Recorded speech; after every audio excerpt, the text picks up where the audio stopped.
thank Her Excellency Samia Suluhu Hassan for calling out activists who wanted to go and disrupt the peace in Tanzania. In fact, should have detained and prosecuted them because they have taught this country bad manners, Mr. Speaker. These activists, they have taught our people to insult, to undermine, to lose respect to the leadership of this country, Mr. Speaker. Tanzania is a very peaceful country. And what President Samia Suluhu Hassan said, we should respect our countries, Mr. Speaker. There is mutual respect. And I hope as the activists run around East Africa trying to meddle in the internal affairs, they must be put to stop, Mr. Speaker. Because what business would you have to go and meddle in affairs of Tanzania? What business, Mr. Speaker? These activists, and I want to ask President Samia Suluhu Hassan, Mr. Speaker, of Tanzania, to be very careful because these activists are funded by enemies of Africa who want to destabilize the unity, the peace and tranquility of most African nations, Mr. Speaker. You saw even in the last Gen Z protest, Mr. Speaker, there were allegations that international donors were financing instability, Mr. Speaker, in this country using what we call international donors, Mr. Speaker. So I want to ask the President Samia Suluhu Hassan that in the spirit of East Africa, he should assist us to discipline some of these ill-behaved activists that have continued to destabilize Kenya, Mr. Speaker. The island of peace of Tanzania must be protected, Mr. Speaker. Senator Cherargei. And our finye kabisa. Senator Cherargei, can you relate what you are now discussing with the Division of Revenue Bill? Can you relate the two? Because you okay, I'm trying to relate. What I'm saying, Mr. Speaker, we need stability in Tanzania and in Kenya. Because there is balance of trade. We export and import. We get taxes. Then we build on the division of revenue, Mr. Speaker. And that is why I'm saying we should not disturb the peace and unity of Tanzania, Mr. Speaker. And ask Samia Suluhu Hassan afinya wa kabisa. There's a minute. Mr. Speaker, this is a very serious flaw in this House, Mr. Speaker. And, Mr. Speaker, this is on 105 in the statement of facts. Mr. Speaker, is it in order for the Senator of Nandi, who is a lawyer, to actually misinform the House and misinform the public on what informs the action of deportation of Kenyans from Tanzania, Mr. Speaker? Mr. Speaker, if you look at Article 104 of the EAC Common Market Protocol of 2015, it expressly says and guarantees the freedom of movement of service, labor, and goods within the East African region.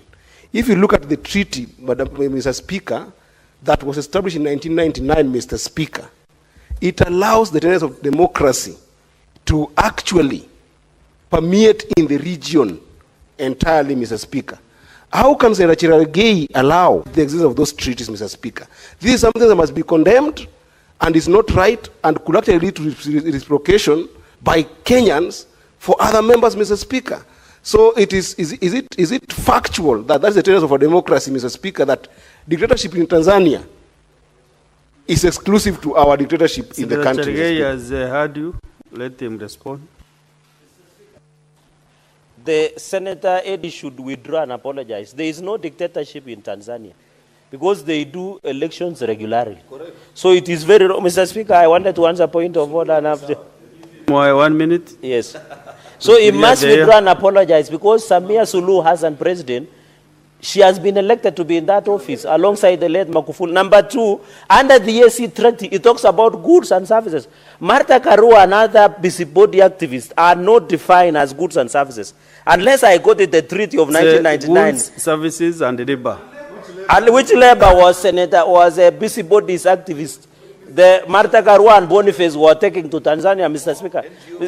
And NGO money and cloud chasing in TikTok and Facebook, Mr. Speaker. Mr. Speaker, with those many remarks, I submit and I pray that we go to mediation, Mr. Speaker. Mr. Speaker, I shall not be intimidated. These are people who are financed by NGOs, Mr. Speaker. I will not be moved. If they have eaten NGOs money from Soros, Mr. Speaker, I should ensure Senator Cherargei, you have finished. Assume your seat. Senator Amboni. Yes. Mr. Speaker, with all due respect, I think, however emotional we can become during debate, but we must uphold parliamentary language. Mr. Speaker, Mother Karua is an honorable member who has served this republic, not only in this house, but also in cabinet. And Mr. Speaker, Mother Karua was one of the engines behind the success of the promotion of the fast tracking of the East African community. Mr. Speaker, for the Senator of Nandi to call Mother Karua and Professor Willie Mutunga as busybodies should not reflect anywhere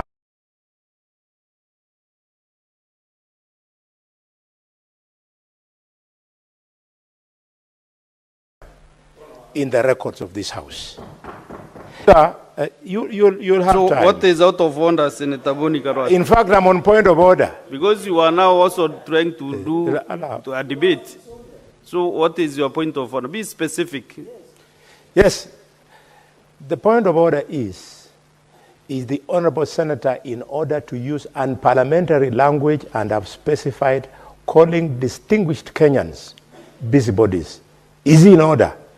Mr. Speaker, I demand that he withdraws and apologizes abundantly to William Tunga, Professor, and Mother Karua. I would forgive him if he's talking about people like Boniface Mwangi. That's okay. But not these two characters, these distinguished Kenyans. Yes, Senator Cherargei.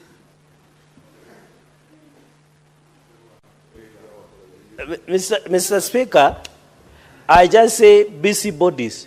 People are busy. In fact, I am better than President Samia Suluhu Hassan, who say viumbe. In fact, I am better.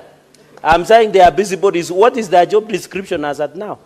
They are former, so, and we know what they are trying to achieve. These are activists who actually, want to Senator Mboni Karua, your point of order is on standing under 122. Yes.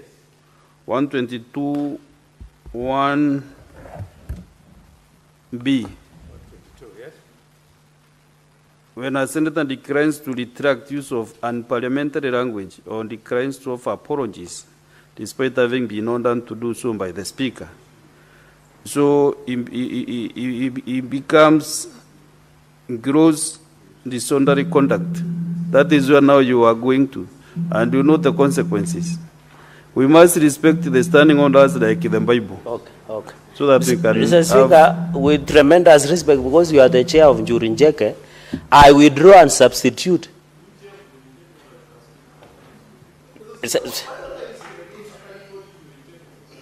It's a respected house of decision among the American community. It's a yes. Council of Elders. Council of Elders, it is recognized under the Constitution. One of them actually revamped. And I was there. Yes. In fact, when I was there with you, the Cherargei went into a trance as you approached to address them.